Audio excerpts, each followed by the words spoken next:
Marami na po akong nakapanayam na mga dating character actors at stuntman kontrabida, ngunit ngayon lang nangyari na naging emosyonal ang aming panauhin habang kinikwento ang masasayang alaala. Kasama ang nag-iisang The King, FPJ. Kilalanin natin ang isa sa mga haligi ng SOS Daredevils na si Ginoong Roland Falsis at magbalik tanaw sa makulay na alaala ng pelikulang Pilipino. Gamit yan. Oh, may lahat ka pa noon. Grabe, ito yung mga no? Legend. Kumbaga, mga ugat. Mga ugat. Mga ugat ng SOS. Grabe. Hi, sir. Finally. Hello po, Sir Roland.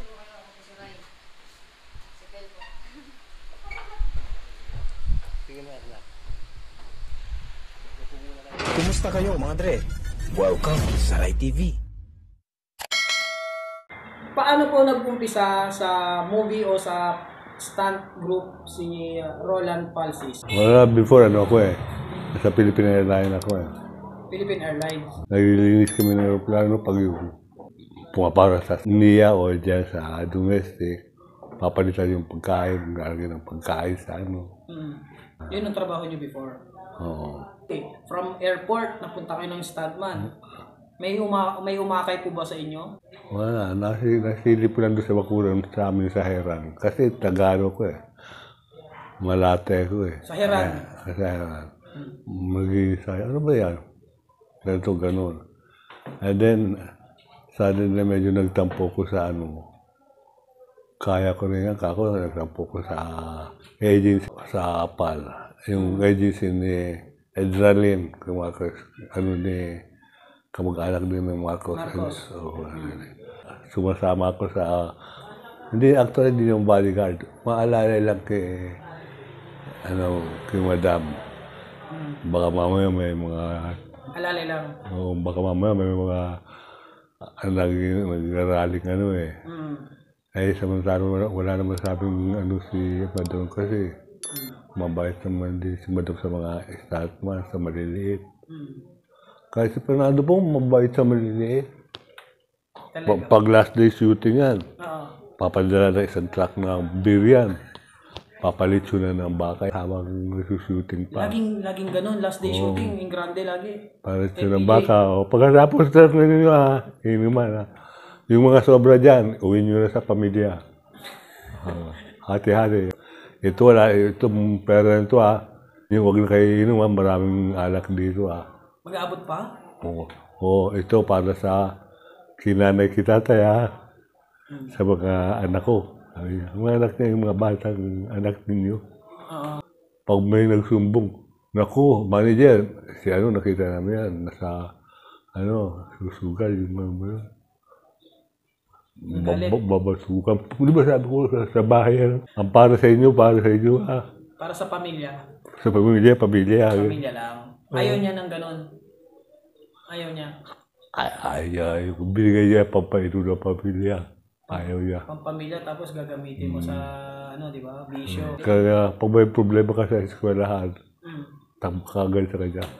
Tapos pag sabi si manager, narito siya medyo gipit ako sa eskwela, bayaran Kayo po ba, Tay, dumating sa point na parang lumapit din kayo kay FPJ humingi ng tulong? Hindi. Makita lang ko na yun Kusa yun Kala na pag nachismisan niya na nangyari may problema doon sana. Kagano'n ba? Sarili ka, dabolan mo ko. Ang laki ni Fernando po ang liit ng double yun. Manager, kayang-kaya nyo na naman Huwag kang kaya na. Para lang. Kasi parang mabigyan ka rin niya ng pera. Kaya nagpapadouble siya, kahit kaya niya. Oo. Lanto, kaya ito. Kaya, Jer. Pag di mo kaya, kung sabi ng kaya. Ayaw ko na ng mga nagpapanggap kaysa madisgrasya kayo. Huwag mo pilitin, gano'n. Oo. Kami naman kung mga kabayo lang kasi, Kulong daan sa likod. Dante Barona, SOS, statman din niya. Kami nila Baldo, mga instructor. Kung nauna sa inyo ni Dante Barona, sir? Barona, Boys Town yun eh. Bawat ang Boys Town yun, sila nila. Boys Town. Doming Reyes, sila magkakasama sa Boys Town. Sila pala. Kaya tigli 5,000 kayo. Bawat isa. Hatiin nyo na yun. Atin na lang. Oo. Baka gusto nyo pa uminom dahil pag inom eh. Kayo magsishare kayo. Yung ano, ibukod nyo na yung para sa pangada ko agad. Ganun siya lagi. No? Mga bata, para sa mga bata, ibig niya sabihin. Oo. Kila nanay kahit si Bustamante, Tatang. Manong Rick. Manong Rick, no?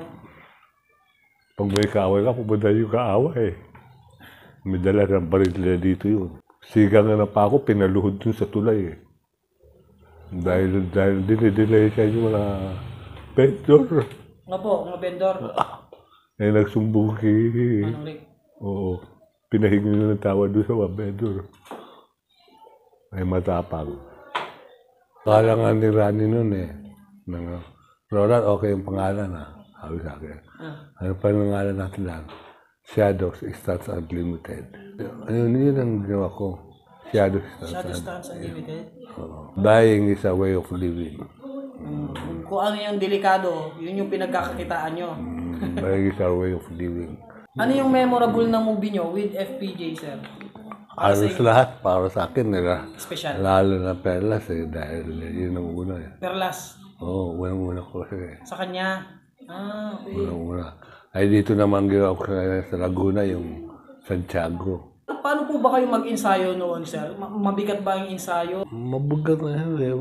Pare-pareho tuturo papakain sa inyo. Okay, start muna tayo sa bolo. Bolo, polo, left and right. At lalagyan ng talong konti. Ay, minsan nababalitan ko lang yung sa circle kaya sa City.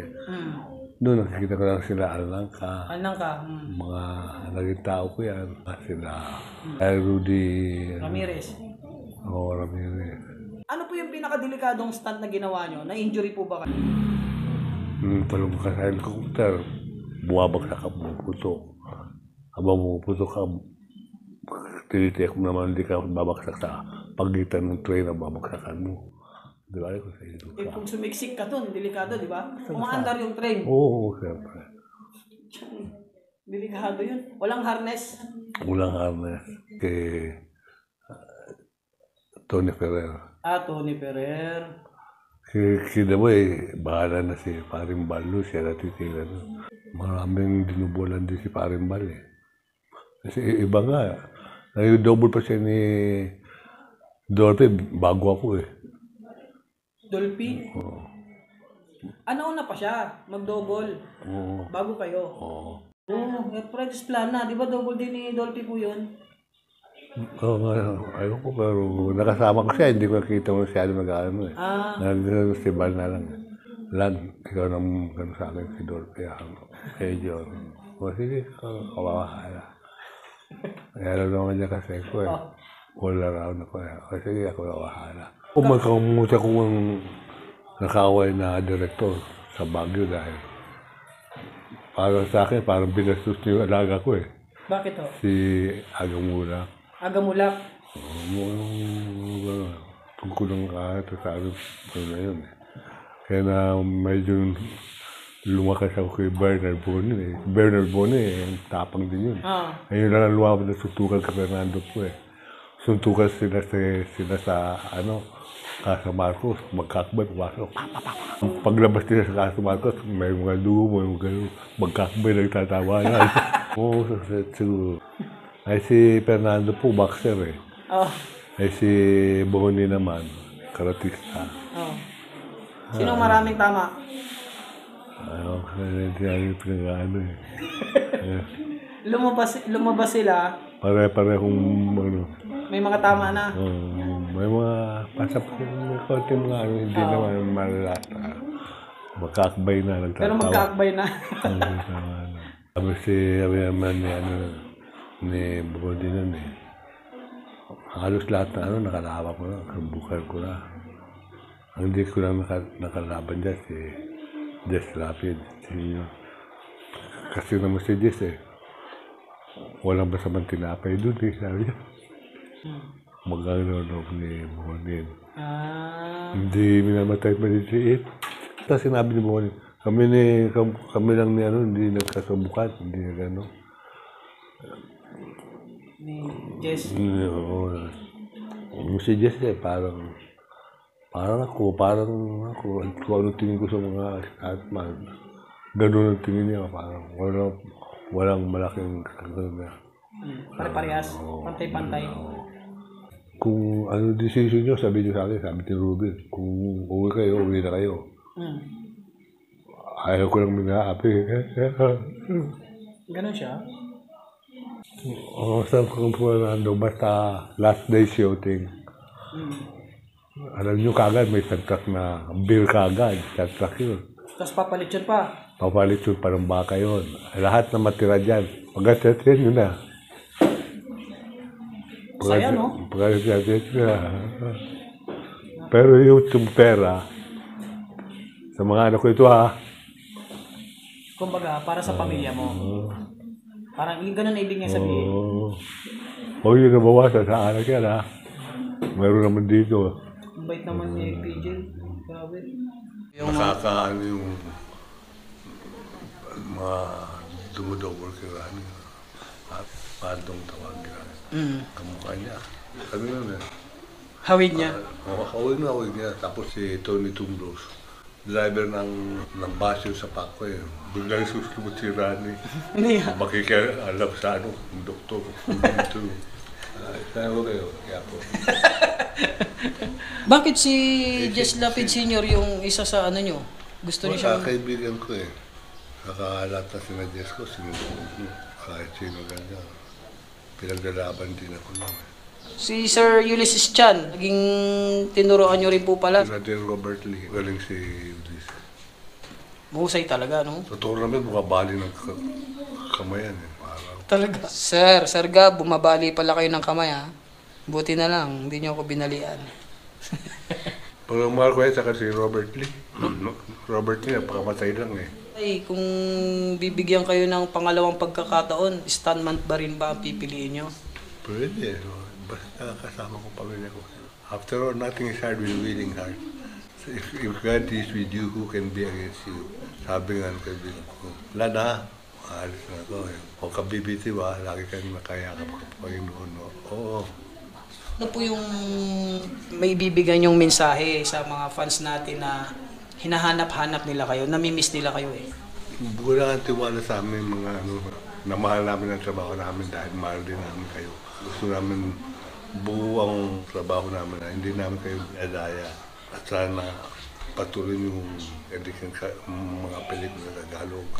Bawas lang konting yabog sa katawan. Makinig tayo sa mga nauna sa atin na kahit na magaling sila o hindi.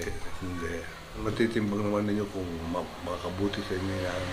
Basta inaakala makabuti sa inyo. Sige. Ayan, narinig nyo mga dre mula sa veterano. Sabi po ni Tatay Roland Falsis, tanggalin natin ang yabang sa katawan at makinig tayo kung ano yung mga tinuturo sa atin nating mga instructors.